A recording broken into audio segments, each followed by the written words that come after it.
नमस्कार. या 3 गोष्टी नेहमी लक्षात ठेवा. 1. कोणतेही काम पूर्ण होण्याआधी त्याची गावभर चर्चा करू नका. कारण काही लोक समोर गोड गोड बोलतात पण पाठीमागे काड्या करतात, नजर लावतात आणि तुमचा उत्साह कमी करण्याचा प्रयत्न करतात. 2. कोणावरही अति अपेक्षा ठेवू नका.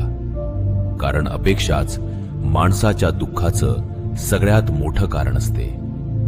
जिथे अपेक्षा कमी असतात तिथे मन जास्त शांत राहतं. 3. कधीही आपल्या संस्कारांशी, नीतिमत्तेशी आणि प्रामाणिकपणाशी तडजोड करू नका. कारण पैसा, यश आणि प्रसिद्धी पुन्हा मिळू शकते, पण एकदा गमावलेला विश्वास आणि चारित्र्य पुन्हा मिळवणं खूप कठीण असतं.